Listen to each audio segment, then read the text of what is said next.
Meus irmãos, eu vos saúdo com a docíssima paz do Senhor. Eu estou feliz por poder estar cooperando com os irmãos no estudo dessa disciplina tão valiosa, a Epístola aos Hebreus. E desta feita estamos iniciando a nossa quarta aula para estudarmos agora as lições 7 e 8. Nós chegamos agora para o coração da Epístola e para nós entendermos perfeitamente esse assunto, me permitam, os irmãos, que eu faça um breve retrospecto do que nós já estudamos.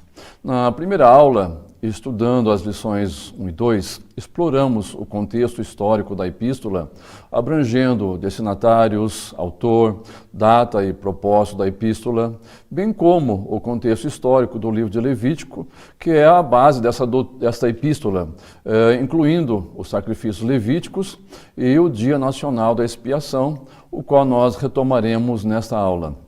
Na nossa segunda aula, nós tentamos trabalhar os conteúdos abordados pelo escritor de Hebreus, que giram em torno do tema da epístola, que é a superioridade de Cristo.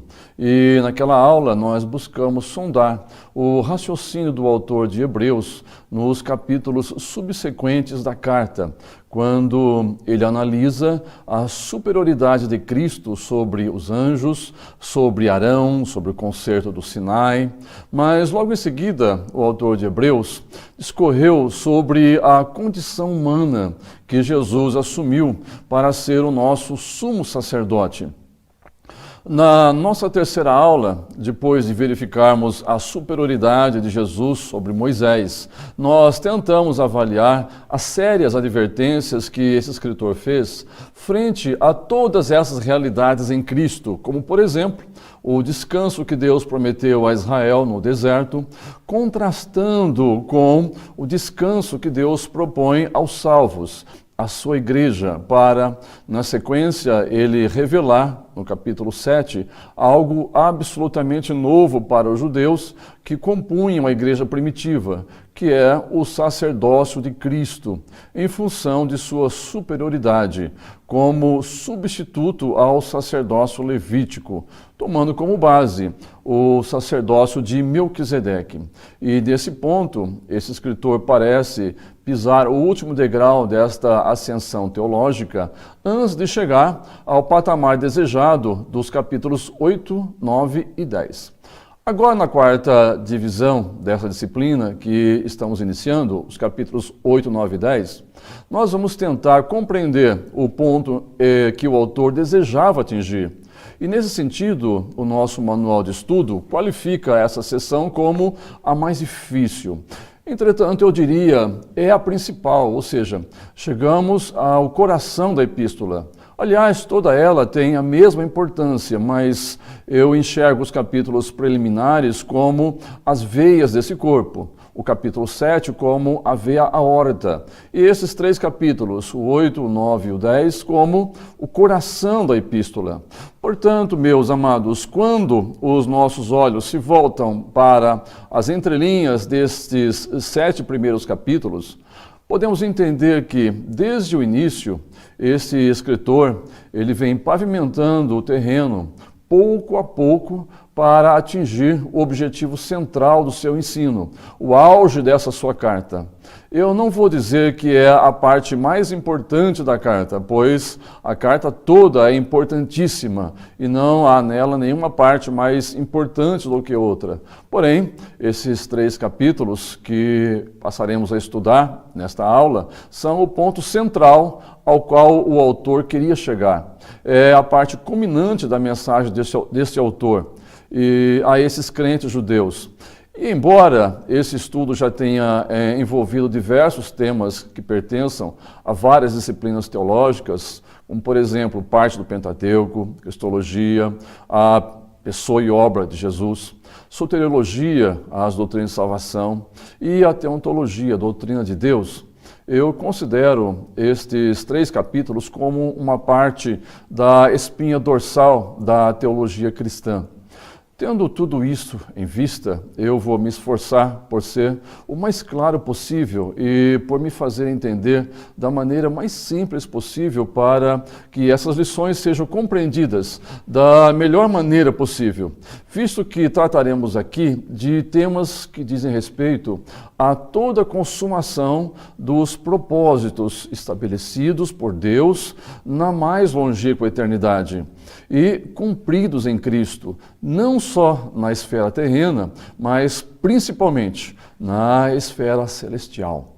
E considerando tudo isto, eu vou pedir licença aos irmãos para modificar nesta aula o modo como vimos conduzindo as demais aulas, nas quais, considerando que temos classes heterogêneas, constituídas por irmãos de diferentes idades, diferentes estados e cidades da nossa federação e, consequentemente, de diferentes culturas e formação, nós nos esforçamos sempre por observar a divisão e a sequência dos textos e subtópicos, visando a ser mais didático possível. Dessa forma, eu vou pedir licença aos irmãos para agrupar os textos 1, 2, 3 e 4 por assuntos, e não na sequência em que eles se encontram, a fim de facilitar nossa compreensão desse assunto teológico da mais relevante importância. Então, depois nós olharemos os textos 5 e 6. Em relação à introdução da lição número 7, eu quero tão somente considerar que, quando se lê no segundo parágrafo que a presente lição tem o propósito de tratar, inclusive enfatizá-lo, mais como meio de ensino de determinadas verdades do que como elemento de salvação, entenda-se que o que está em pauta aqui é que, embora estejamos sim falando de doutrinas de salvação, a lei em si, ela não tinha objetivo salvífico, mas o assunto em si é sim soteriológico, ou seja, doutrina de salvação. E como já disse, além de estar dentro do campo soteriológico, se trata da espinha dorsal da teologia cristã. Nesta lição, nós retornaremos ao Dia Nacional da Expiação, já estudado no texto 5 da lição 2. Mas aqui nós estudaremos o seu aspecto teológico. Após esta introdução, os irmãos têm um sumário que expõe os 6 textos dessa lição. Primeiro texto, então, introdução à divisão número 4. Segundo texto, a doutrina, a explicação do novo concerto. O terceiro texto, doutrina, o sacrifício de Cristo e o dia da expiação. O quarto texto, doutrina, os antigos sacrifícios e o sacrifício de Cristo. O quinto texto, estímulo, achegue-se a Deus. E o sexto texto, advertência, não rejeite o sacrifício de Cristo. Em seguida, nós temos aqui os objetivos da lição, que, como sempre, devemos sempre enfatizar em virtude da sua importância pedagógica. Leiamos, então. Ao concluir o estudo dessa lição, nós deveremos ser capazes de, em primeiro lugar, resumir numa frase o ensino da divisão 4 da Epístola aos Hebreus. Segundo, mencionar 2 razões que justifiquem a superioridade do novo concerto sobre o antigo. Terceiro, explicar a finalidade do antigo sistema de sacrifícios estabelecido sob o antigo concerto. Quarto, falar da insuficiência dos sacrifícios da lei comparados com o sacrifício que Cristo ofereceu. Quinto objetivo, destacar o meio que nos propicia acesso à presença de Deus. E sexto, dar os 3 aspectos do pecado mencionado em Hebreus 10 e 29. Portanto, depois de lidos os objetivos, eu chamo a atenção dos irmãos para o fato de que aqui nós iniciamos então a unidade 4 desse estudo. Meus irmãos, visto que os textos 1, 2, 3 e 4 são a sequência de um mesmo e complexo assunto, porém sob aspectos diferentes, nós vamos, conforme já dissemos, analisá-los juntos, como se fossem um só texto, divididos, porém, por assuntos, para facilitar a nossa compreensão desse assunto teológico da mais relevante importância. E depois nós olharemos, então, para os textos 5 e 6. Eu quero mais uma vez chamar a atenção dos irmãos agora para o versículo de abertura, o versículo 1 do capítulo 8, que é um sinal óbvio de que o escritor aos Hebreus completou um estágio em sua discussão e está pronto para mudar para o próximo. Ele resume, ele sintetiza numa frase tudo o que já havia afirmado acerca de Cristo no capítulo anterior, no capítulo 7. E, ao mesmo tempo, nos mostra qual é, para ele, o eixo espiritual de toda a sua carta. E, para ele, este elemento principal é: ora, o essencial das coisas que temos dito é que possuímos tal sumo sacerdote. Porém, o pronome tal, que no grego é toionton, é um pronome qualitativo e mostra a ênfase do autor nesta adequação moral desse sumo sacerdote exposta nesse versículo primeiro. Possuímos tal sumo sacerdote, nos remetendo ou fazendo referência ao que ele já havia registrado no capítulo 7, versículos 22 ao 28, em que esse escritor discorreu sobre o sacerdócio de Cristo superior ao arônico, apresentando, nos 3 últimos versículos, algumas características desse sacerdote melhor, dizendo no versículo 26, nos convinha tal sumo sacerdote santo, inocente, imaculado, separado dos pecadores e feito mais alto que os céus. Em outra versão, podemos ler da seguinte maneira: com efeito, nos convinha um sumo sacerdote como este, ou seja, ele está unindo e ser dito com aquilo que ele vai dizer daqui para frente. É muito importante ou muito interessante como a Bíblia Judaica, editada pela Editora Vida, na sua 5ª edição, 2015, versículo 1 do capítulo 8. O texto diz: aqui está o aspecto mais... Temos um Cohen Regadol, e ele está sentado à direita de no céu. Feita essa observação, quero acrescentar uma segunda informação. Nesses capítulos 8, 9 e 10, o escritor sagrado está se reportando a um novo concerto para o qual ele vinha pavimentando o terreno desde o início da carta, a fim de não causar um choque muito grande em seus leitores. Ele não queria ser abrupto, seus leitores poderiam sofrer um impacto, pois ele teria de trazer agora o assunto mais impactante para um judeu. Deus mudou a lei. E isso significa uma ruptura para eles. Deus substituiu a lei mosaica por uma nova e melhor aliança. Que mudança! Isto posto, nós vamos então entrar no assunto abordado nesses 4 textos que se constituem em um estudo altamente teológico e complexo, mas essa complexidade se dá por falta de nosso hábito em estudá-lo. E justamente por isso eu quero ser aqui bastante prático, tendo como propósito explanar o Dia Nacional da Expiação e sua relação com o sacrifício que Cristo ofereceu através da sua morte e ressurreição. E, para tanto, eu dividi esse estudo em 7 partes, visando a estabelecer a coerência do pensamento que quero trazer aos queridos irmãos. A primeira parte é uma conscientização de que este contexto doutrinário teve como base ou como fundo um ambiente chamado tabernáculo. No início do manual de estudo, os irmãos têm uma imagem do tabernáculo e a localização, inclusive, dos seus móveis. O tabernáculo era uma tenda móvel, cuja estrutura foi revelada por Deus a Moisés no Monte Sinai, contendo uma área total retangular de 45 metros de comprimento por 25 metros de largura, que perfaz então aproximadamente 1.125 metros quadrados. dos quais 1.055 metros quadrados constituía a área externa descoberta chamada de pátio ou átrio. Dentro desse terreno havia a tenda da congregação, quase que toda a frente do terreno, medindo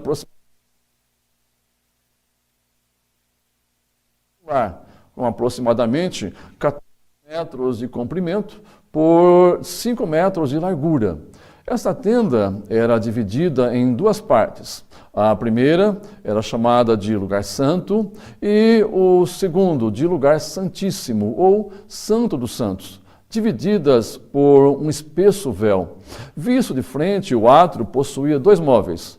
Logo na porta havia o altar de bronze, também chamado de altar dos holocaustos, e o segundo, um pouco mais à frente, era a pia, também de bronze, que continha água para que os sacerdotes se lavassem.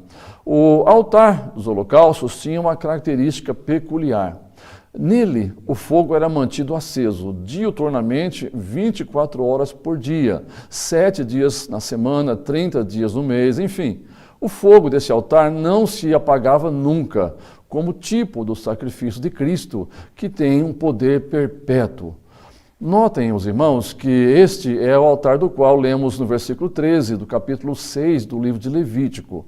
Há muita gente que associa este fogo com o fogo do Espírito Santo, mas não é. Aqui se trata de doutrina de salvação. E nesse altar, símbolo perfeito da cruz, que eram oferecidos todos os sacrifícios do tabernáculo, envolvendo animais e também manjares. Entrando na tenda da congregação, o primeiro compartimento era o lugar santo, que continha 3 móveis. Ao lado direito havia a mesa, onde eram colocados os pães da proposição. Ao lado esquerdo havia um candelabro com 7 lâmpadas que iluminavam o ambiente, que não possuía janelas. O fogo dessas lâmpadas era retirado do altar dos holocaustos, lá no átrio, e era trazido em braseiros. E no centro estava o segundo altar, o altar de ouro, chamado de altar do incenso ou dos perfumes. Este altar ficava bem no fundo, quase que junto do véu ou cortina, que separava o terceiro e o último compartimento, o lugar santíssimo ou santo dos santos. Esse altar ficava tão próximo ao véu que o escritor de Hebreus o descreve como estando dentro do lugar santíssimo, mas não estava. O escritor de Hebreus simplesmente ele enfatizou a proximidade entre ambos. Esse altar, contudo, não tinha fogo. As brasas que estavam nele não eram produzidas nele, mas eram retiradas lá de fora do altar dos holocaustos e trazidas para esse altar. Os irmãos se lembram da expressão fogo estranho? Pois bem, as brasas desse altar não poderiam ser obtidas por outros meios a não ser no altar dos holocaustos. Uma indicação clara de que não há outro meio de salvação, a não ser pela cruz de Cristo. E por fim, no lugar santíssimo, havia somente um móvel, a Arca da Aliança, uma peça preciosa de madeira de acácia, mas revestida de ouro, dentro da qual havia 3 elementos. Primeiro, as pedras ou tábuas da lei. Segundo, um pote com uma porção de maná que Deus havia enviado no deserto para alimentar o povo. E terceiro, a vara de Arão, que havia brotado miraculosamente. A conservação do maná objetivava lembrar os israelitas da provisão maravilhosa que Deus lhes fizera durante a peregrinação no deserto. E a vara de Arão, que floresceu, era para lembrar-lhes da poderosa intervenção de Deus em prol deles. O alvo do escritor aos Hebreus, ao citar esses elementos, é reconhecer as glórias do culto, conforme são expostas no ritual do tabernáculo, a fim de levar para o ministério específico de Cristo. Mas também havia a tampa da arca, uma peça inteiriça, feita toda ela de ouro batido, com 2 querubins, termo que significa criatura viva, e feitos de ouro puro batido, numa só peça com esta tampa na parte superior, que olhavam um para o outro, e cujas asas formavam um arco por sobre a arca. Lembrando que, na narrativa do livro de Gênesis, Deus colocou querubins no lado leste do Jardim do Éden, para guardar o caminho para a árvore da vida, impedindo que o homem pecaminoso ali entrasse, conforme Gênesis 3:24. A postura dos querubins na tampa da arca projeta a ideia de proteção do caminho para Deus. Parece que no Antigo Testamento representam a vindicação e proteção da santidade de Deus e de suas santas instituições. E ao sombrearem a tampa, continuavam representando tal proteção. Ora, isso foi realmente mantido pelo sacrifício de Cristo. A glória aludida em Hebreus 9:5 se refere às manifestações de Deus naquele lugar, que os hebreus chamavam de Shekinah, ou nuvem brilhante, e que assinalava o lugar das manifestações de Deus entre os querubins. O nome desta tampa, desta peça, era propiciatório, o lugar onde era feita a propiciação, onde o sangue do animal sacrificado era aspergido. Servia como que de tampa para a arca. Era feito de ouro puro, com as mesmas dimensões da arca, isto é, 1,10 m de comprimento, mais ou menos 70 centímetros de largura, considerando um côvado linear de 45 centímetros. E quanto à sua espessura, a Bíblia não nos diz. E é sobre esta peça, chamada propiciatório, que giram os capítulos 8, 9 e 10 de Hebreus. Quando o templo foi edificado, a Arca da Aliança continha somente as tábuas da lei mosaica. Supõe-se que a arca ela foi tomada por Nabucodonosor na invasão de Jerusalém. O certo é que no templo de Herodes não mais havia qualquer dos itens aqui mencionados, embora tivessem sido feitas réplicas desses objetos como substitutos. E aqui os irmãos deverão ter em mente que o tabernáculo era uma figura da obra redentora de Jesus e só dele. Meus irmãos, depois destas breves considerações, eu gostaria de lhes lembrar detalhes da liturgia no Dia Nacional da Expiação, que já estudamos no texto 5 da lição 2, pois nós vamos precisar deles agora.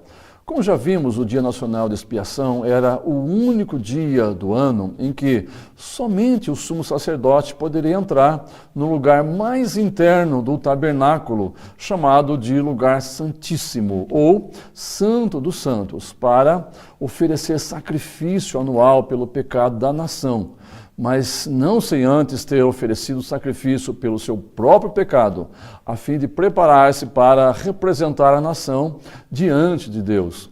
Assim, nós vamos relembrar como era feita esta liturgia.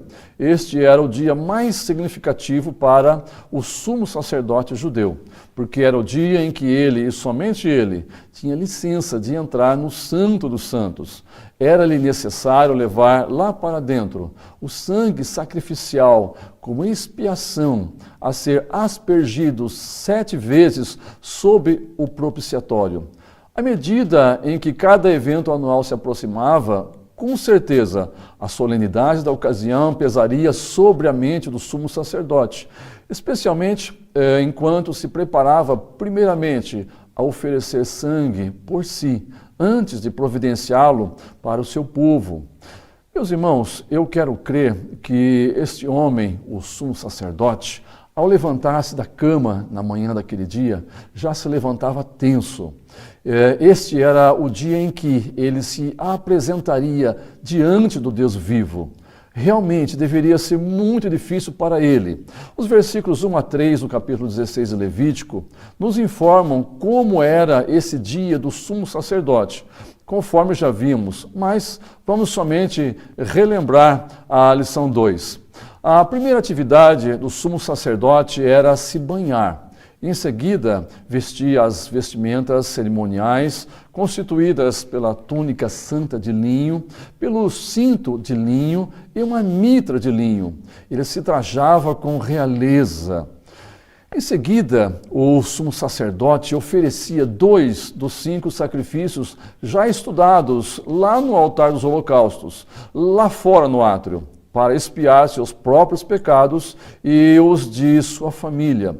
Um novilho como sacrifício de expiação de pecado e um carneiro em sacrifício de holocausto, conforme os versículos 3, 11 a 14, do capítulo 16 de Levítico.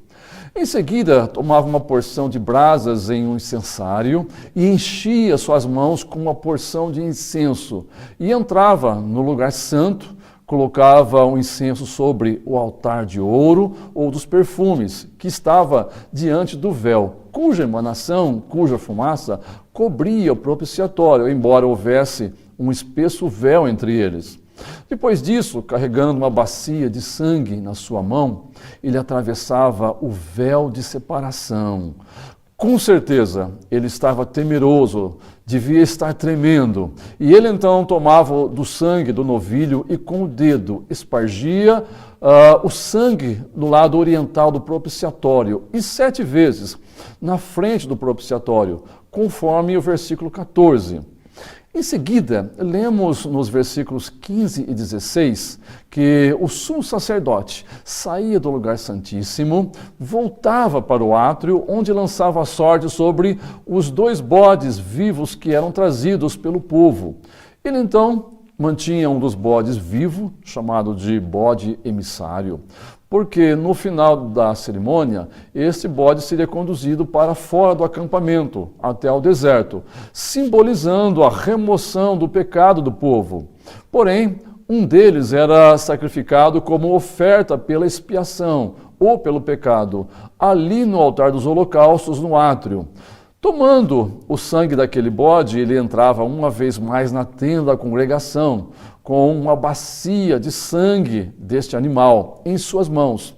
Ele atravessava o lugar santo e creio que, tomado por um imenso pavor, ele entrava pela segunda vez no Santo dos Santos, no lugar santíssimo, onde Deus se manifestava em glória, onde a glória do Shekinah se manifestava para oferecer a segunda oferta, agora pelo povo, por toda a nação. Meus irmãos, eu fico a imaginar que temor deveria tomar conta desse homem, pois caso Deus rejeitasse a oferta, ele com certeza poderia ser fulminado ali mesmo, por causa da glória de Deus que ali se manifestava. Este homem, com uma bacia de sangue em suas mãos trêmulas, é como se eu pudesse ouvir dizendo: quero ficar aqui o mínimo de tempo possível, oferecer a oferta e já quero sair.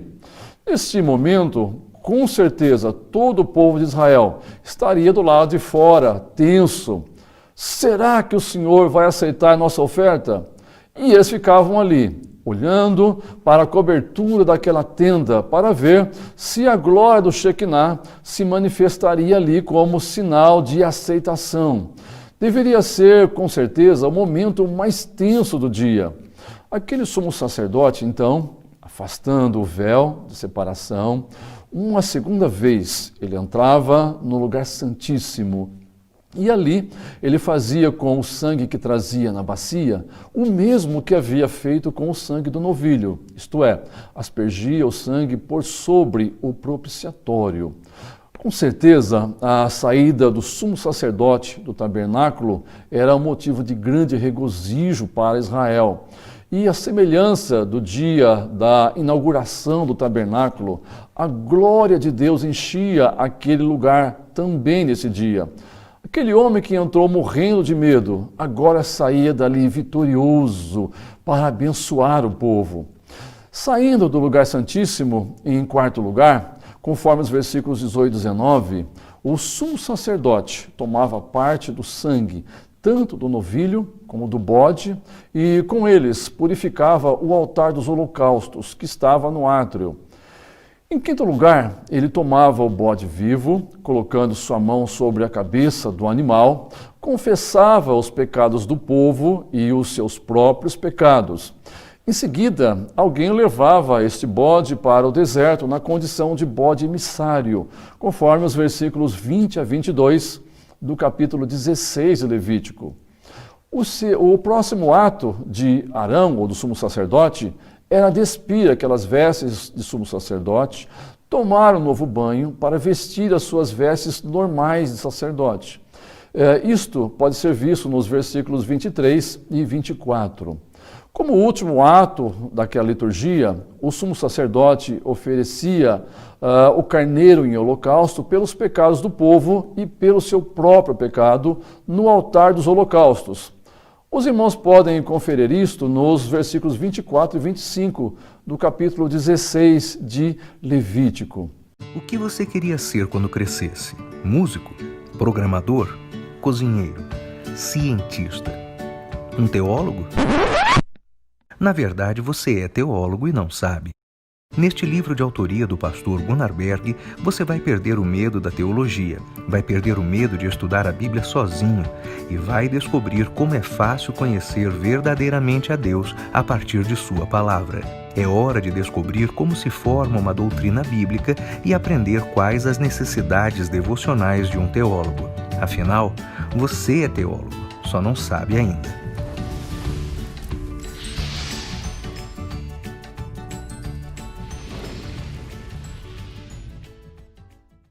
Muito bem, meus irmãos, concluída a recapitulação do Dia Nacional da Expiação, a terceira parte do nosso estudo visa a analisar o conceito da palavra propiciação, sem o que o entendimento doutrinário desses capítulos poderá ficar prejudicado.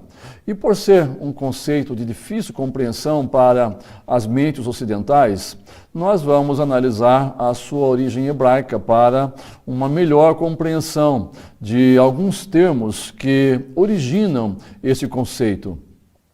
O primeiro, cuja etimologia precisamos analisar, é a raiz hebraica kapar, que a princípio significava cobrir ou ocultar, implicando assim em cobrir o pecado e dessa maneira aplacar a divindade fazendo uma expiação ou perdão dos pecados.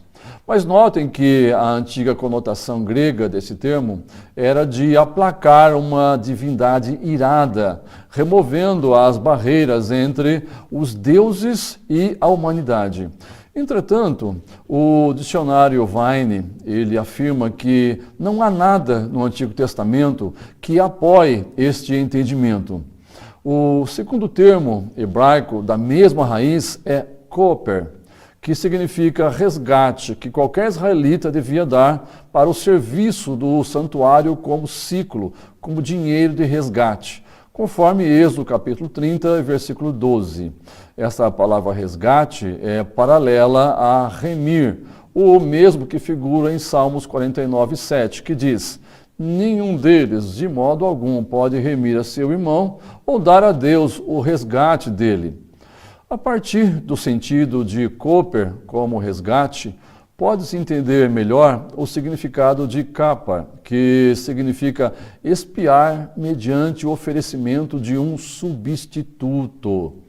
A grande maioria dos usos diz respeito ao ritual realizado pelos sacerdotes de aspergir o sangue sacrificial, assim fazendo expiação pelo adorador.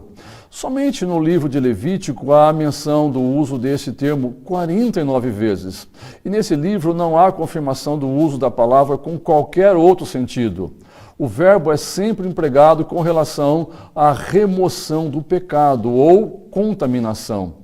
Somente em Gênesis 32 e 20, Provérbios 16 e 14 e Isaías 28 e 18 é utilizado o sentido correlato de apaziguar com um presente. Fica claro, portanto, que o uso desse vocábulo ilustra com grande propriedade a teologia da reconciliação no Antigo Testamento. Requeria-se a vida do animal sacrificado, simbolizada especificamente pelo seu sangue, em troca da vida do adorador, O sacrifício de animais na teologia do Antigo Testamento não era uma mera expressão de gratidão à divindade por parte de um povo criador de gado, mas era a expressão simbólica da vida inocente dada em lugar da vida culpada. Este simbolismo fica ainda mais claro com o gesto em que o adorador ele colocava as mãos sobre a cabeça do animal a ser sacrificado e confessava seus pecados sobre aquele animal, conforme Levítico capítulo 16, versículo 21, capítulo 1, versículo 4 e 4. Qual era sacrificado ou então enviado para longe como um bode emissário. O terceiro termo, da mesma raiz gramatical, já citado há pouco, é Kippur, que significa expiação.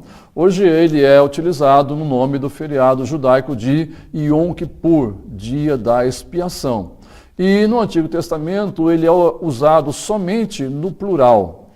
E por fim, o último termo hebraico que eu gostaria de trazer aos irmãos é o termo kaporet, que significa propiciatório, um substantivo que sempre se refere à tampa de ouro da arca do concerto, onde Deus se encontraria com os homens, de cima do propiciatório, conforme o livro de Números, capítulo 7, versículo 89, em que lemos: quando entrava Moisés na tenda da congregação para falar com o Senhor, então ouvia a voz que lhe falava de cima do propiciatório, que está sobre a arca do testemunho, entre os dois querubins. Assim lhes falava.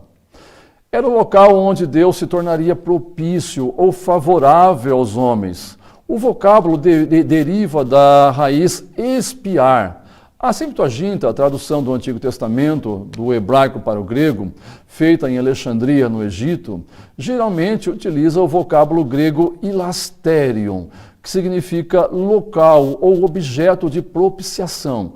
Era nessa tampa da arca que o sangue era aspergido no dia da expiação. Feito isto, vejamos agora na quarta parte desse estudo como esses termos se aplicam no Novo Testamento grego.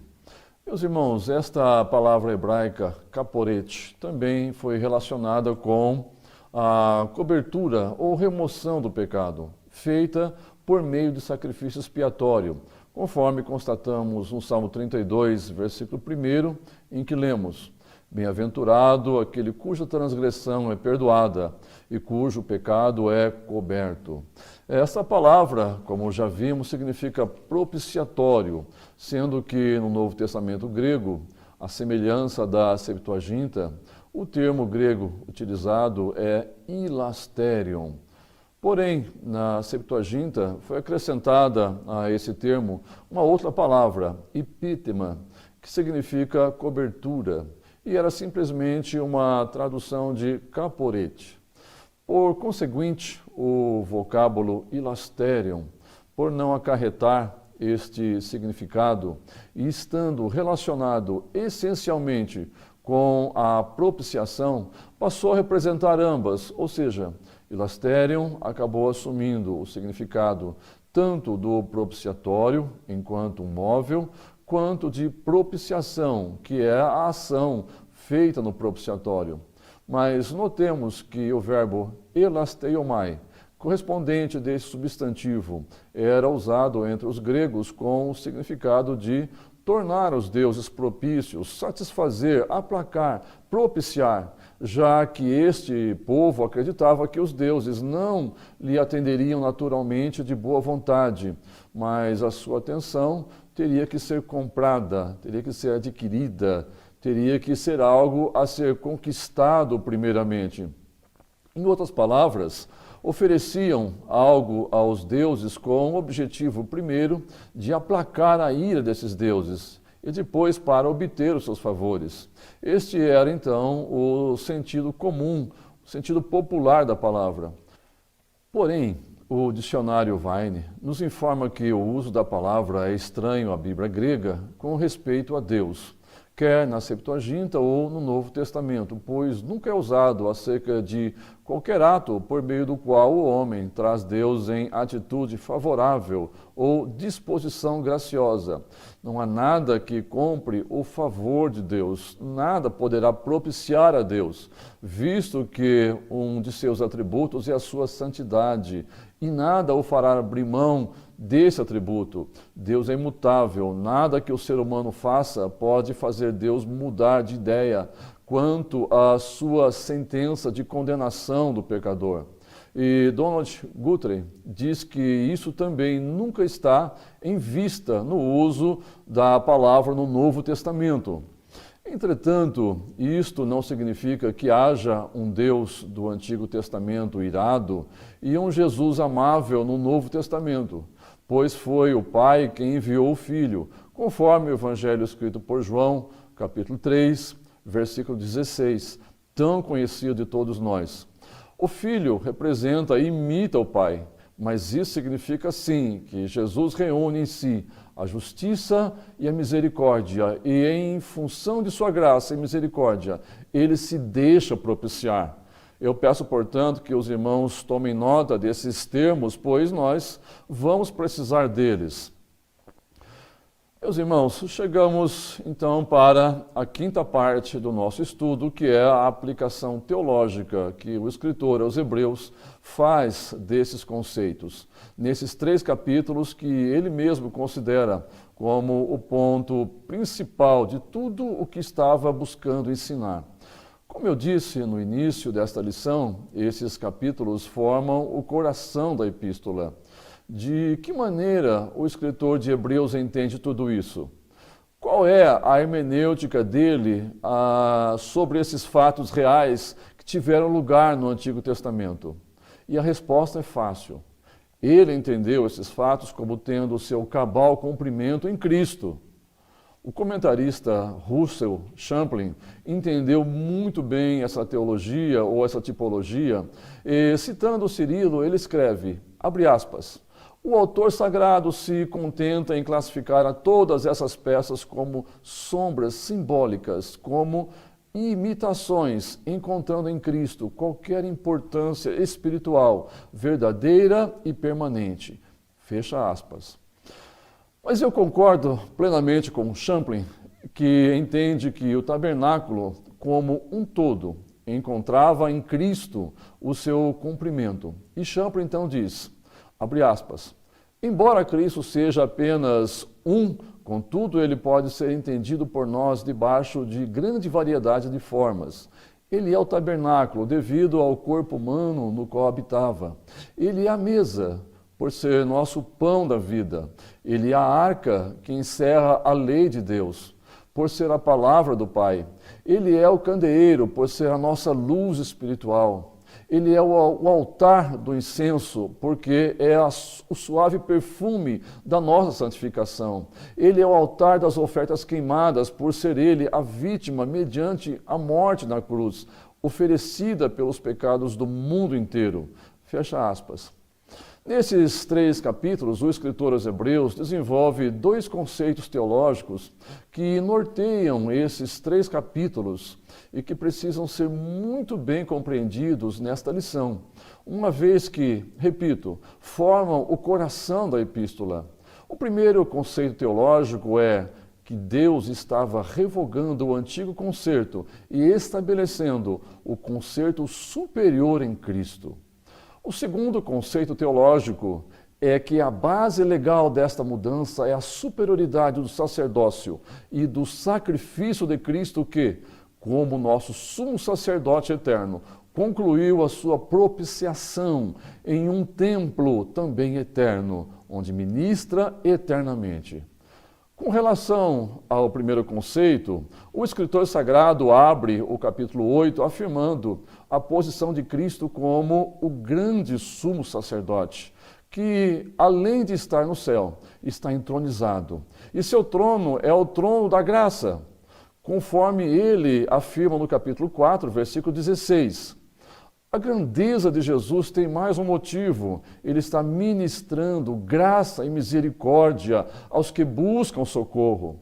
Em sua misericórdia, Deus deixa de nos dar o que os nossos pecados merecem. Nenhum sumo sacerdote do Antigo Testamento poderia ministrar junto ao propiciatório dessa maneira.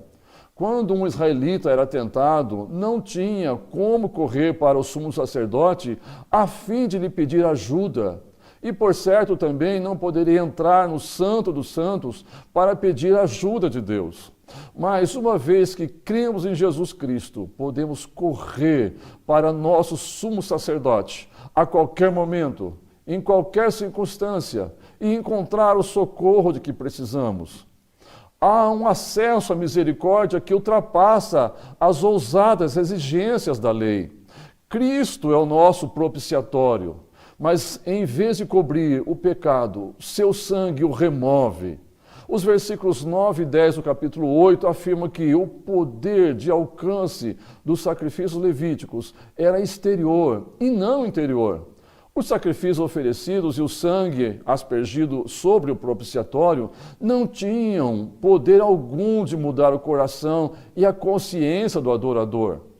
Todas as cerimônias relacionadas ao tabernáculo diziam respeito à pureza cerimonial, mas não à pureza moral. Como diz o texto, eram ordenanças da carne, que se referiam ao homem exterior, mas que não podiam mudar o homem interior. Em Cristo somos de tal modo transformados que nos tornamos santos como a lei requer, compartilhando da própria santidade de Deus. O sangue da expiação apaga o registro dos nossos pecados. E o Espírito Santo nos torna santos, conforme o livro de Atos, capítulo 2, versículo 38, Romanos 3, versículo 25 e capítulo 4, versículo 7. O problema não era a lei.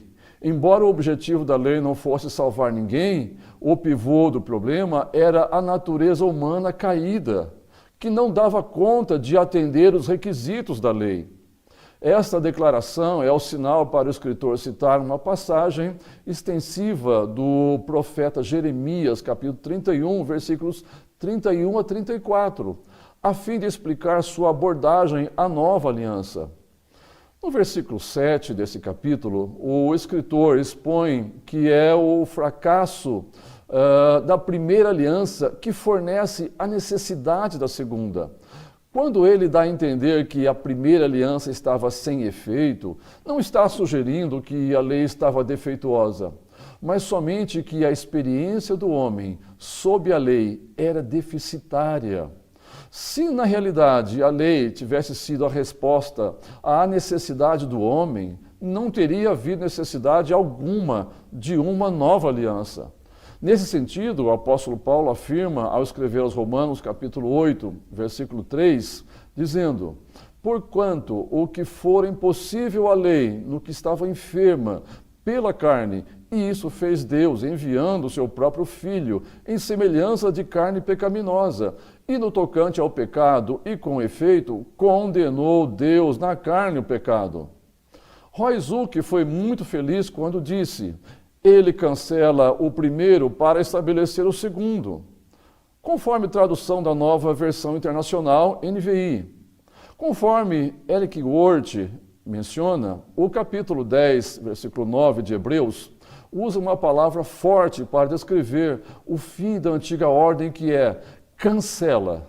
E é a palavra mais forte que o escritor usou e talvez fosse a mais forte que poderia ou que podia usar a respeito da antiga ordem, pois ele indica um ato pelo qual Deus põe fim a um sistema que ele mesmo instituiu. Duas perguntas geralmente são feitas. Primeira, e a respeito da maneira de salvação daqueles que viviam sob o antigo concerto? Como eram eles salvos, tendo vivido antes da morte redentora de Cristo? A segunda pergunta: se não há redenção independente da obra efetuada por Cristo, qual era o intento dos sacrifícios oferecidos diariamente no Antigo Testamento? Pasmem, meus irmãos, que outro dia ouvi um dos nossos queridos irmãos dizer que Os sacerdotes do Antigo Testamento enxugavam gelo. Meus irmãos, eu fiquei estarrecido ao ver um crente que está na igreja há mais de 50 anos desconhecer o significado de uma doutrina tão importante. E a nossa resposta será: na dispensação do Antigo Testamento, os pecados eram perdoados apenas simbolicamente, aguardando a sua substância.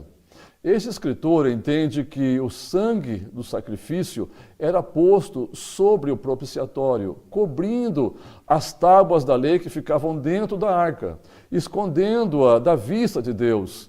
Ao olhar para aquele lugar, Deus não olhava para a lei acusadora, mas Deus olhava para o sangue. A arca guardava o sagrado depósito, mas o sacrifício de sangue satisfazia as exigências da lei.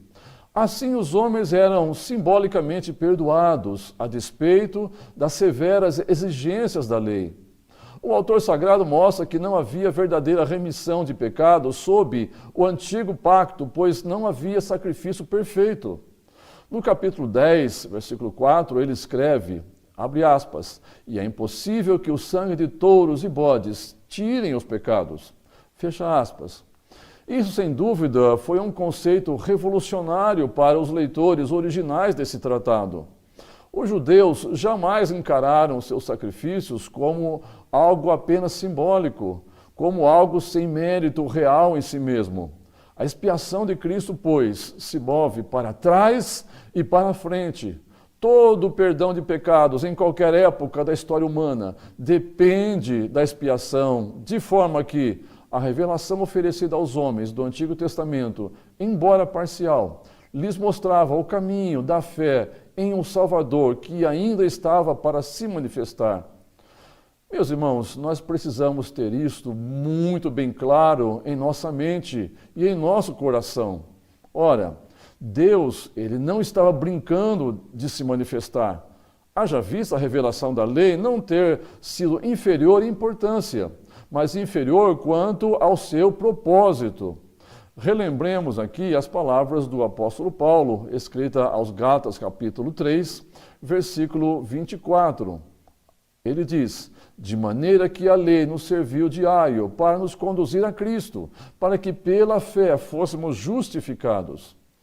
Como vemos, portanto, a lei tinha tão somente o propósito de expor a situação do homem pecador diante de Deus. E o exemplo tomado na introdução dessa lição é o de um espelho que tão somente reflete a mancha no rosto da pessoa, sem, no entanto, ter condições de repará-la ou limpá-la.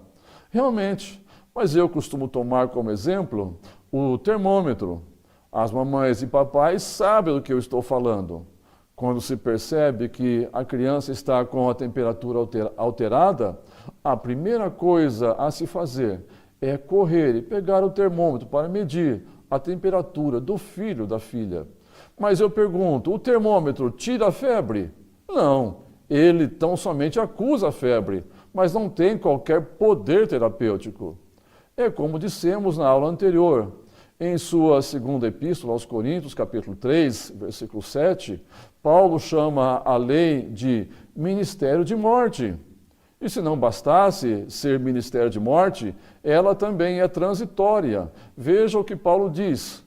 E se o ministério da morte, gravado com letras em pedras, veio em glória, de maneira que os filhos de Israel não podiam fitar os olhos na face de Moisés, por causa da glória do seu rosto, a qual era transitória. E no versículo 9, Paulo chama a lei de ministério da condenação. Mas pela misericórdia de Deus, a lei mosaica, ela foi instituída não somente com o objetivo de expor a situação do pecador, mas para apontar para o remédio, para o nosso pecado. O sangue do nosso bendito Redentor, Jesus, que nos limpa e nos purifica de todo o pecado. Nós vamos falar agora sobre o segundo conceito doutrinário e teológico desenvolvido pelo escritor aos Hebreus nesses 3 capítulos, como o coração, o centro da epístola. E essa será, então, a sexta parte do nosso estudo. Meus irmãos, o segundo conceito desenvolvido e, ao mesmo tempo, interpretado pelo escritor aos Hebreus é o da propiciação efetuada por Jesus. Lembre-se, os irmãos, que no capítulo 7, o escritor sagrado afirmou a superioridade da pessoa de Jesus, ministro de um sacerdócio superior e prefigurado no sacerdócio de Melquisedeque, suplantando o sacerdócio de Arão. Agora, porém, nos capítulos 8 a 10, ele vai discorrer sobre a tipologia do lugar santíssimo como o templo no qual esse sumo sacerdote eterno vai consumar a sua gloriosa obra. Ele entende que seria necessário Jesus, como sumo sacerdote da eternidade, apresentar o sangue do testemunho no Santo dos Santos, todavia, não no terreno, mas no celestial. É assim que ele abre as suas considerações do capítulo 8. A Epístola aos Hebreus ensina que a entrada do sumo sacerdote no Santo dos Santos, uma vez no ano, e nunca sem sangue, prefigurava a entrada de Jesus, o grande sumo sacerdote, uma vez por todas, nos céus, tendo feito a purificação dos pecados e efetuado uma eterna redenção, conforme o capítulo 9, versículos 1 a 12 e 24 a 28. Mas o que é propiciação? Seria o mesmo que salvação, redenção ou expiação? Meus irmãos, para o escritor aos Hebreus, propiciação compreende o ato salvífico efetuado por Cristo no seu sentido pleno, diferenciando-se de todos esses termos. A palavra propiciação é utilizada algumas vezes no Novo Testamento grego, porém, em todas essas ocorrências, o propósito da propiciação deve ser a restauração de um relacionamento previamente quebrado entre Deus e o homem, ocasionado pelo pecado do homem. O substantivo grego traduzido como propiciatório é hilasterion e significa uma coisa que propicia, mas veio a ter um significado teológico adicional em conexão com a expiação, em função do sentido pagão que era atribuído à palavra propiciação, conforme já verificamos nas definições na língua hebraica e na língua grega. Assim sendo, no Novo Testamento, o termo expiação se aproxima bastante da palavra propiciação. Por isso, o substantivo grego hilasmos, que figura no Novo Testamento, é aplicado tanto para propiciação como para expiação, como oferta sacrificial feita a Deus como base para a expiação. Entretanto, precisamos estar atentos ao fato de que a propiciação se refere principalmente ao sacrifício, enquanto que a expiação se refere ao resultado. Note que a ira ou desagrado de Deus é propiciada, enquanto que o pecado é expiado.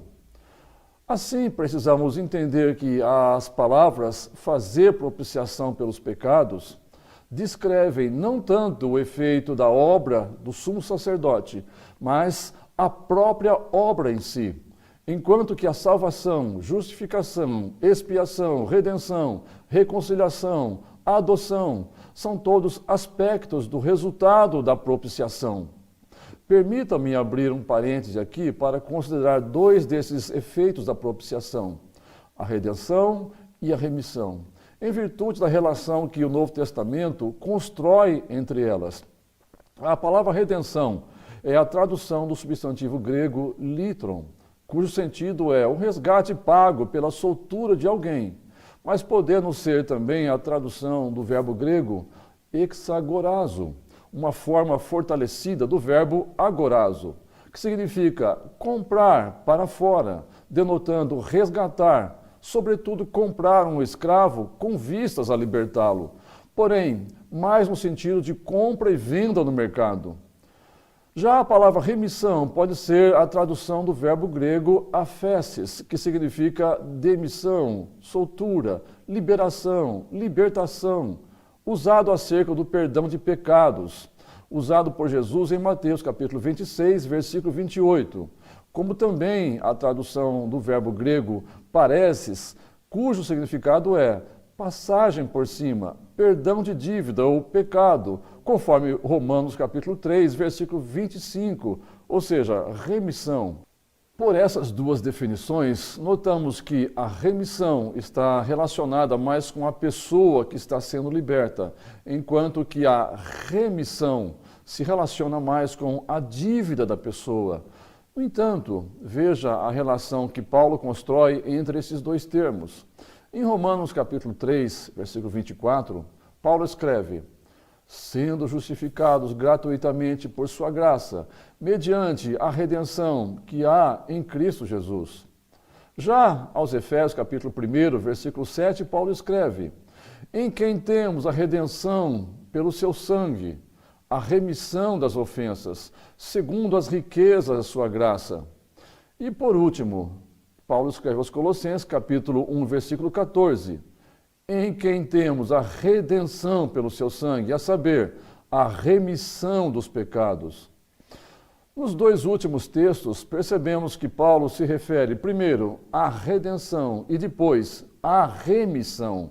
E ele não usa esta ordem por acaso, mas pelo fato de a redenção se referir à pessoa do pecador, enquanto que a remissão tem a ver com o pecado.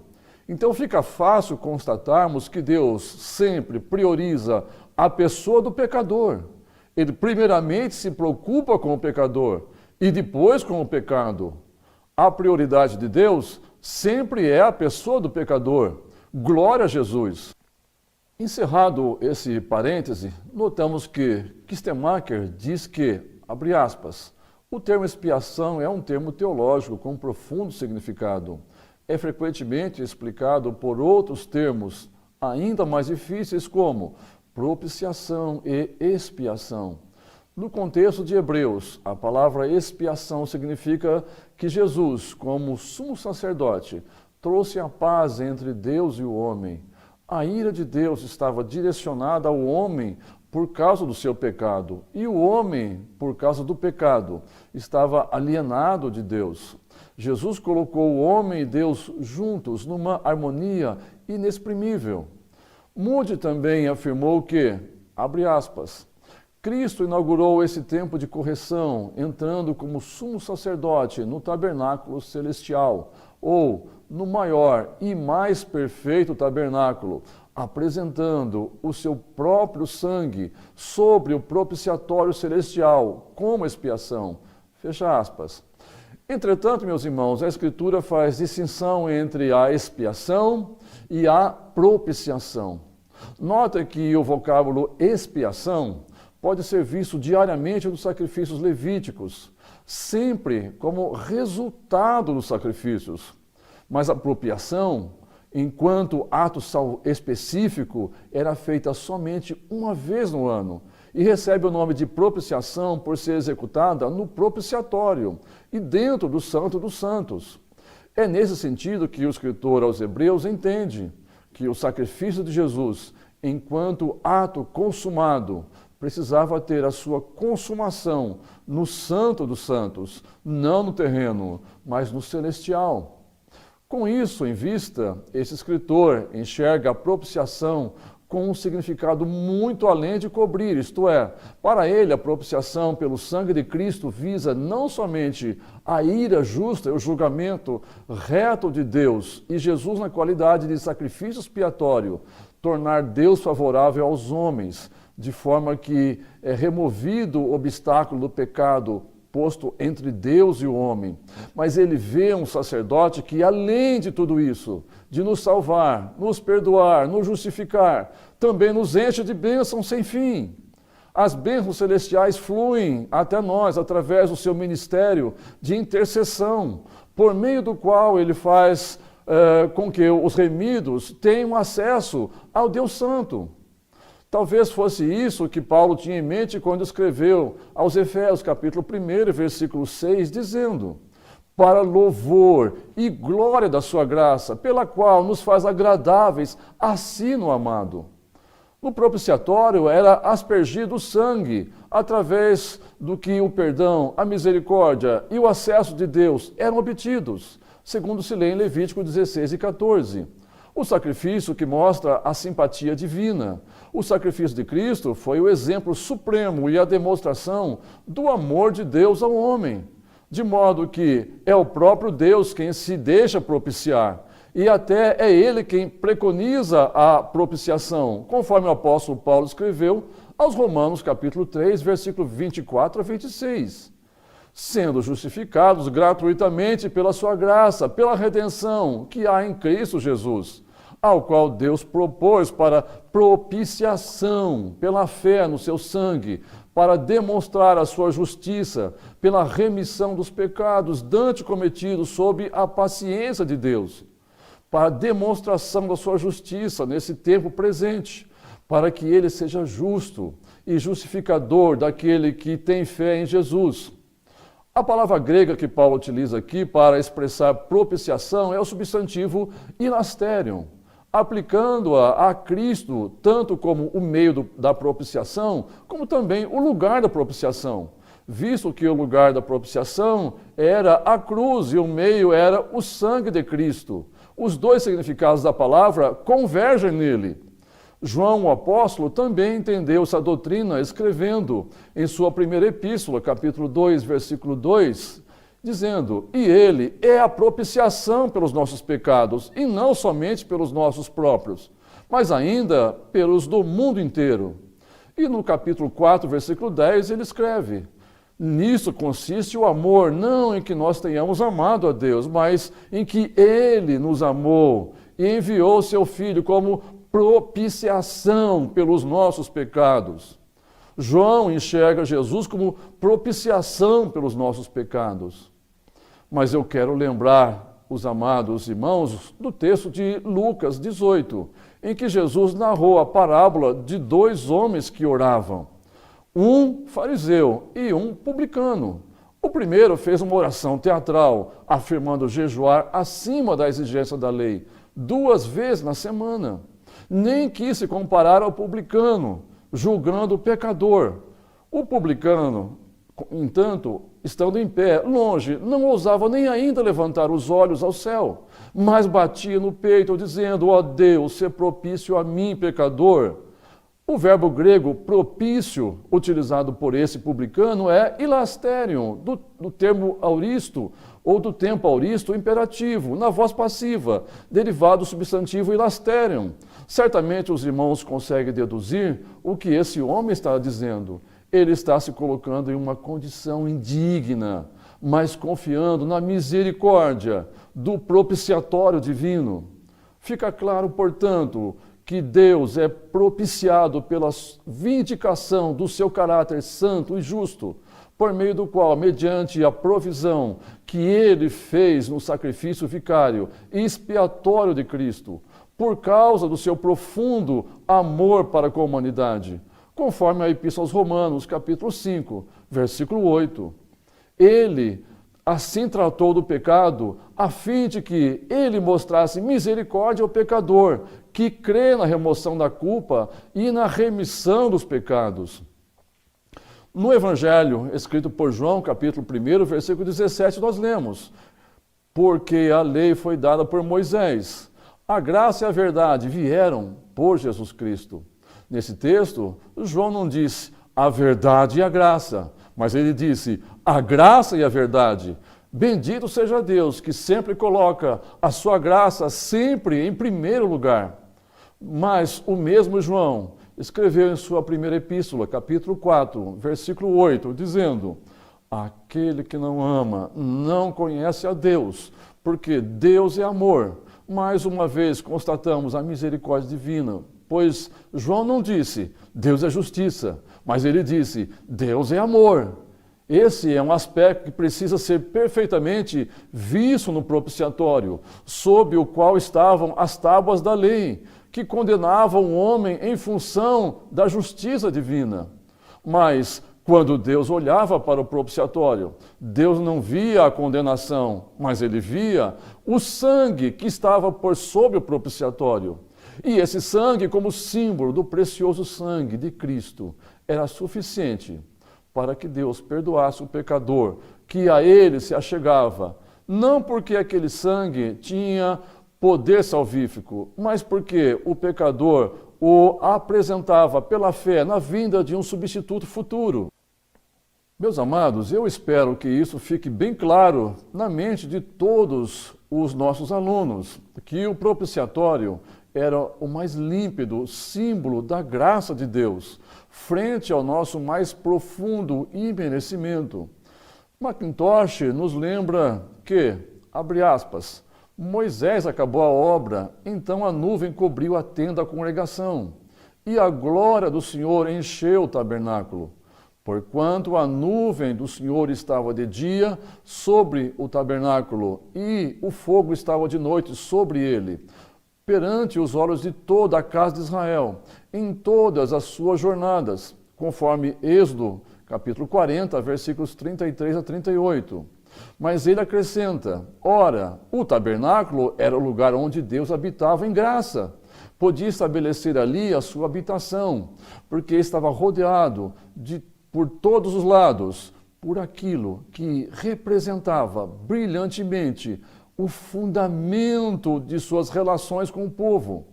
Se tivesse vindo ao meio deles na plena manifestação do caráter revelado no Monte Sinai, só podia ser para os consumir no momento, como povo obstinado, conforme o livro de Êxodo, capítulo 33, versículo 5. Porém, retirou-se para dentro do véu, figura da carne de Cristo, conforme Hebreus, capítulo 10, versículo 20, e tomou o seu lugar sobre o propiciatório, onde o sangue da expiação, e não o povo obstinado de Israel, se apresentava à sua vista e satisfazia as exigências da sua natureza. Macintosh conclui dizendo, tal é, pois, a posição do Senhor no livro de Levítico, posição esta que deve ser tida em consideração, se quiser ter um conhecimento exato das revelações que esse livro encerra e que foram trazidas à realidade de Cristo na Epístola aos Hebreus. Nessas revelações, encontramos inflexível santidade unida à mais pura graça.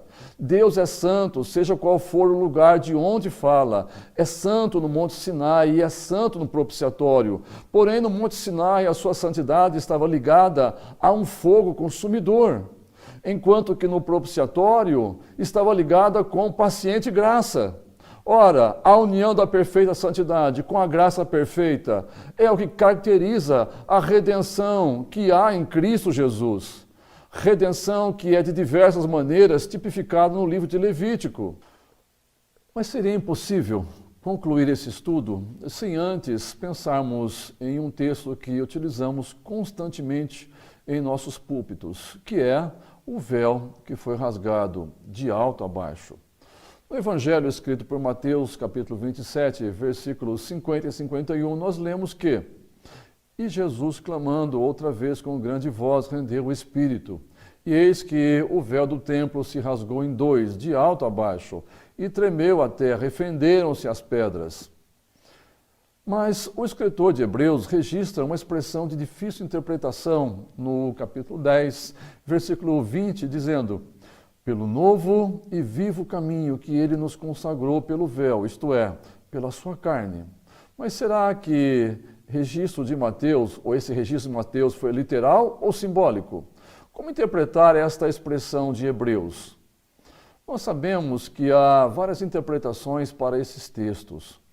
Inclusive, há irmãos que chegam até mesmo a considerar a espessura do véu para determinar ou para se espantar com o grau de dificuldade de rasgá-lo, como se Deus a tivesse. Após consulta a diversos comentaristas e para não estendermos mais a nossa aula, eu vou me ater tão somente a reproduzir as considerações do comentário bíblico Beacon, cuja análise me pareceu muito sensata e madura.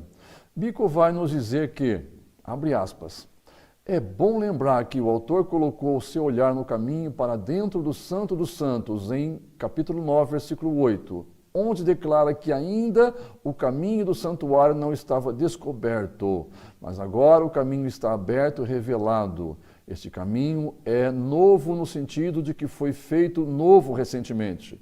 E após discutir diversas propostas, por fim, ele apresenta uma última interpretação, na qual ele diz: uma interpretação alternativa e talvez a preferível do véu é vê-lo como um tipo da pecaminosidade do homem que o desqualifica a ter acesso ao Santo dos Santos. Nesse caso, Jesus foi essa natureza, este véu. Pela identificação espiritual, ele assumiu em seu próprio corpo a desonra dessa natureza e a levou para a cruz, conforme Romanos capítulo 6 e versículo 6 e capítulo 8, versículo 30. Este corpo quebrado na cruz liberou poder para a salvação da pecaminosidade do homem, em primeiro lugar, de alto, ou seja, os esforços do homem para mudar sua natureza são em vão.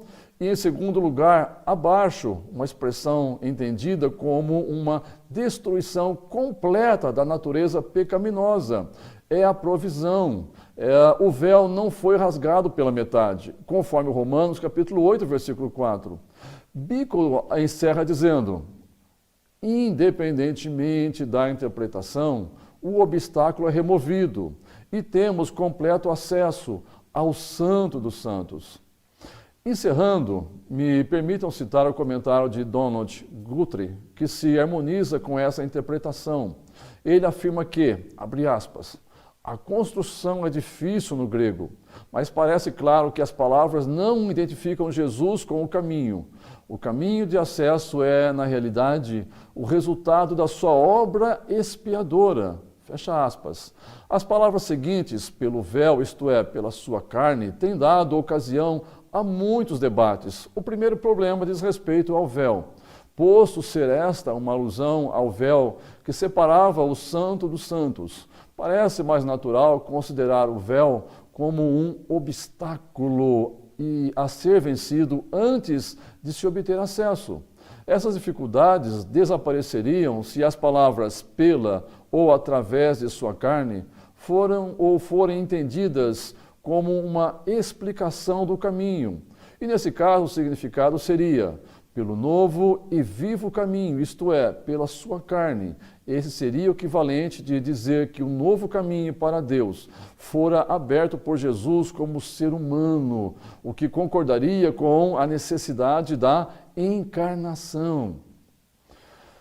Meus irmãos, após estudarmos todo o conteúdo sobre o Dia Nacional da Expiação e sua aplicação teológica, e iniciamos agora a 7ª e última sessão dessas considerações.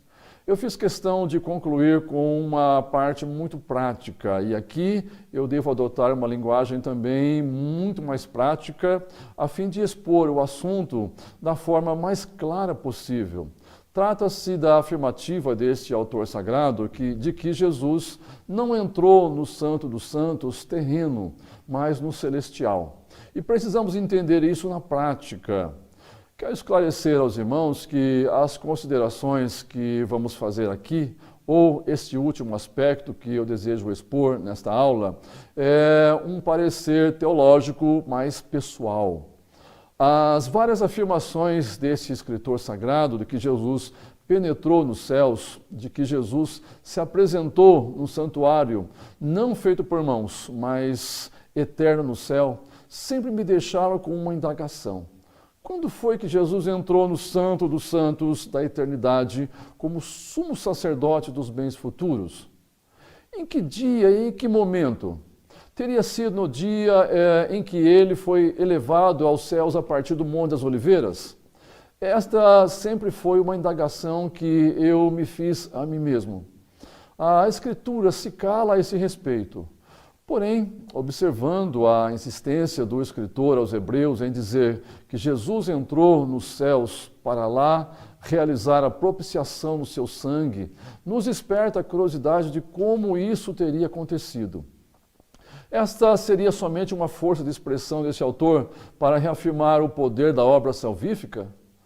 o sacrifício da cruz teria reunido todos esses aspectos? Ou, por outro lado, a tipologia do Dia Nacional da Expiação teria de ser cumprida ela toda, inclusive nesse aspecto? Segundo Donald Guthrie, o respeitado comentarista chamado Frederick Bruce, ou F.F. Bruce, sustenta que crê que Jesus subiu para o céu e levou consigo o sangue expiador é levar a analogia do dia da expiação longe demais. Bruce defende que a verdadeira eficácia da obra de Cristo é resumida nas palavras, abre aspas, tendo obtido eterna redenção, fecha aspas, pois o particípio grego euramenos, traduzido aqui como obtendo ou tendo obtido, é considerado subsequente à oferta e como resultado direto dela.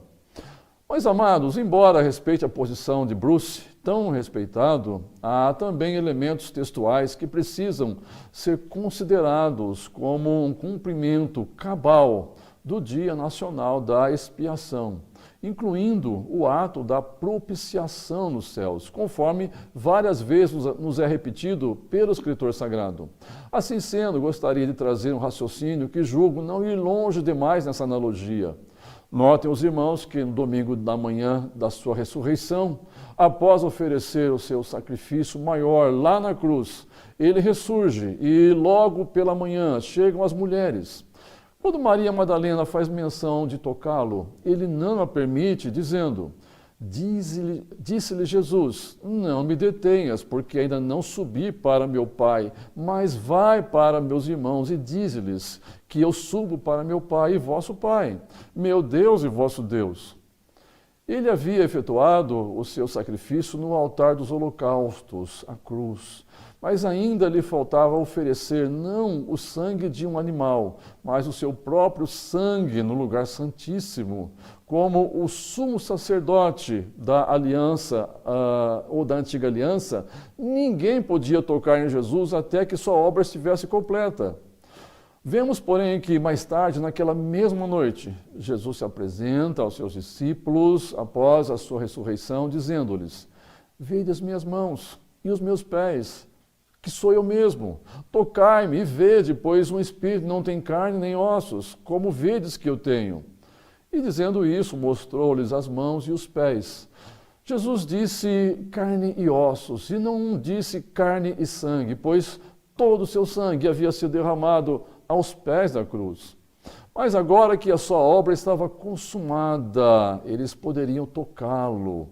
Aconteceu assim na antiga aliança, exceto pelo fato de esse não ser o sangue de um bode. A leitura desses textos, do contexto dos evangelhos, nos permite inferir que naquela manhã de domingo, ele subiu e subiu triunfante. A Bíblia reconhece 3 céus. O primeiro é este céu atmosférico que nós vemos. O segundo é o céu estelar, onde estão os astros, ou os astros celestes.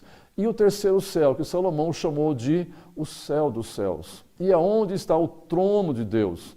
E é lá diante do trono do Trino Deus que Jesus entrou naquela manhã glorioso, triunfante.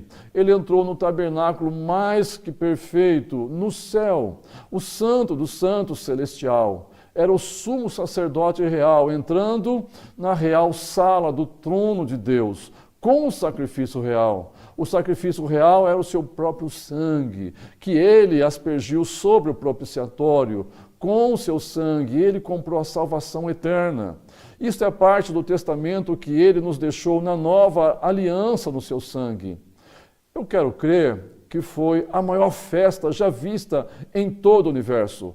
Anjos em forma, serafins em forma, querubins em forma. Se o 4 de julho nos Estados Unidos é lindo, se o 7 de setembro no Brasil é lindo, ou o 1º de maio em qualquer parte desse mundo, o que não terá sido aquela entrada de Jesus no céu? O salmista enxergou isso e exclamou no Salmo 24, dizendo, levantai, ó porta, as vossas cabeças, levantai-vos, ó entradas eternas, e entrará o Rei da Glória. Quem é esse Rei da Glória? O Senhor forte e poderoso, o Senhor poderoso na guerra. Levantai, ó portas, as vossas cabeças, levantai-vos, ó entradas eternas, e entrará o Rei da Glória. Quem é esse Rei da Glória? O Senhor dos Exércitos. Ele é o Rei da Glória. O Senhor se apresenta diante do propiciatório em pessoa, o Deus eterno.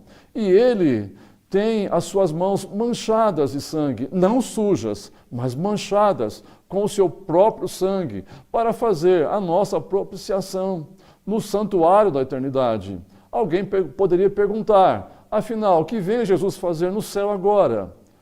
Primeiro, volto para o meu lugar. Segundo, trago nas minhas mãos o sangue do testemunho de que a igreja já existe na terra. Aleluia!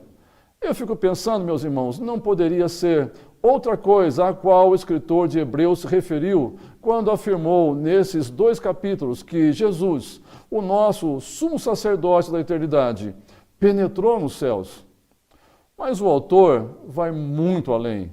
Notem, os irmãos, que os resultados não param aqui.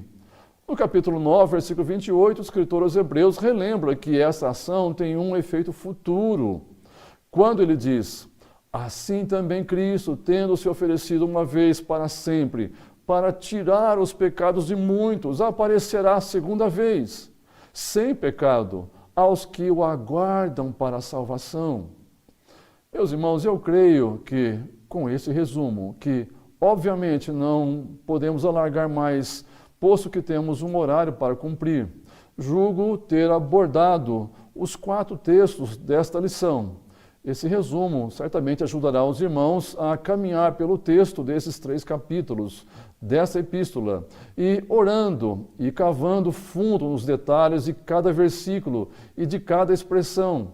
Certamente os irmãos encontrarão os preciosos tesouros contidos nesses capítulos.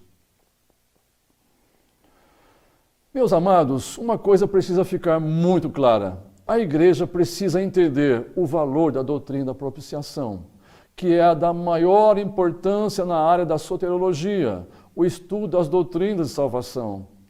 E eu fico assustado ao ver como os crentes desconhecem a doutrina da propiciação.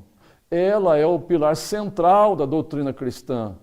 E embora esses 3 capítulos constituam a espinha dorsal da teologia cristã, como é que eles estão quase que completamente ausentes dos púlpitos da grande maioria das nossas igrejas? Meus amados irmãos, alunos da ETAD e FAETAD, a minha oração ardente a Deus é que, a partir dessa aula, esses capítulos voltem a ser o centro dos nossos púlpitos e das nossas mensagens. É imperioso que a igreja do século XXI conheça essas verdades fundamentais da doutrina cristã e da teologia que se diz ortodoxa. Não há como usufruir de uma vida abundante em Cristo sem conhecer as verdades fundamentais da sua bendita pessoa, reveladas nesses capítulos. Mas, graças a Deus, Ele nos permitiu abordar esta tão importante doutrina aqui, a doutrina da propiciação. Meus irmãos, encerrando com os textos 5 e 6 do nosso manual de estudo, o texto 5, estímulo, achegue-se a Deus com confiança. Analisa os versículos 19 a 25 do capítulo 10. Pelas boas regras hermenêuticas, observamos que esses textos apresentam a ideia sequencial, primeiro, de se chegar a Deus, e em seguida, no versículo 23 do capítulo 10, a ideia principal é de reter firmemente a confissão da nossa esperança. Considerando que nos versículos 24 e 25, os 2 verbos centrais são considerar e não deixar, ou seja, uma negação do verbo deixar, entendemos que só conseguiremos considerar os irmãos e estimulá-los na fé, não abandonando propositalmente o seu convívio. Se considerarmos que muitos desses irmãos estavam propensos a retornarem para o judaísmo, concluiremos que esse convívio seria de vital importância para que esses irmãos perseverassem na fé e que, por essa ministração mútua, todos seriam fortalecidos na fé. E o texto 6, advertência, não rejeitem o sacrifício único de Cristo. Esse texto estuda os versículos 26 a 31 do capítulo 10, resumindo muito bem todo o ensino do final desse capítulo. Depois de completarem todas as maravilhosas, todas as riquezas imensuráveis da obra expiatória de Cristo como sumo sacerdote, só restava àqueles irmãos darem o devido valor à imensurável graça de Deus. E isso se aplica perfeitamente a nós também. O escopo desse texto é enfatizado pela expressão mais forte que esse escritor utiliza aqui, que é o verbo rejeitar, do versículo 35, e que deveria ser considerado por aqueles irmãos e por nós também. O verbo grego aqui é apobalate. Este verbo é um termo composto, formado pela preposição apó, que significa em direção a, ou ir em direção a, sempre de dentro para fora. O outro termo grego que forma essa expressão verbal é o verbo balo, que significa lançar, jogar. Assim, essa expressão verbal significa jogar para fora, lançar para longe, repelir. É exatamente esse comportamento a que o escritor se refere, para o qual não resta mais sacrifício. É uma atitude de rejeição absoluta ao Evangelho. Mas observem os irmãos que este verbo está no subjuntivo, antecedido pelo advérbio de negação não, num sentido proibitivo, implicando que a ação ainda não existe e nem deve vir a existir.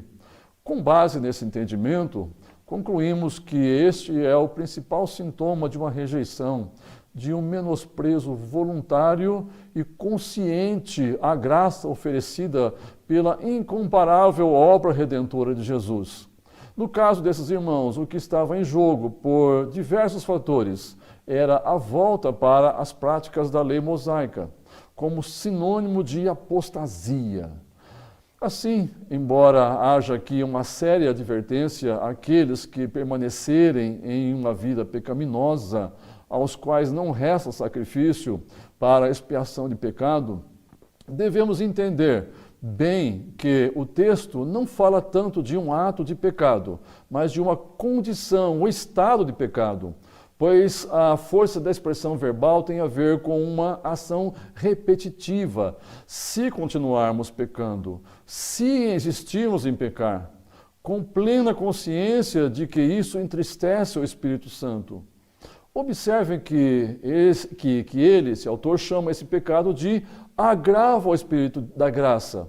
Mas eu quero encerrar lembrando os irmãos a expressão do salmista quando se expressou: pois ele conhece a nossa estrutura e sabe que somos pó. Lembremos-nos da exclamação de Paulo, o apóstolo, nesse sentido, escrevendo aos crentes em Roma, capítulo 7, versículo 24, dizendo: miserável homem que sou, quem me livrará do corpo dessa morte?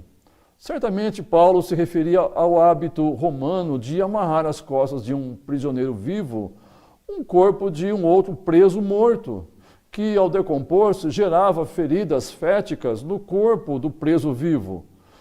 Paulo está clamando que a sua velha natureza, muitas vezes, o levava a pecar, uma vez que ainda estamos nesse tabernáculo, desse corpo. Paulo falava da sua velha natureza, a natureza humana, suscetível ao pecado. Meus irmãos, a nossa condição de fraqueza, em virtude da natureza humana, que embora tenha sido regenerada, não foi de toda extirpada. O nosso DNA não é de todo santificado, como alguém canta por aí. Razão pela qual precisamos estar na inteira dependência da operação constante do Espírito Santo. Que Deus em Cristo nos faça enxergar as profundas riquezas que aqui estudamos de forma tão abreviada. Nós vamos fazer uma pequena pausa e em seguida nós retornaremos para a lição de número 8.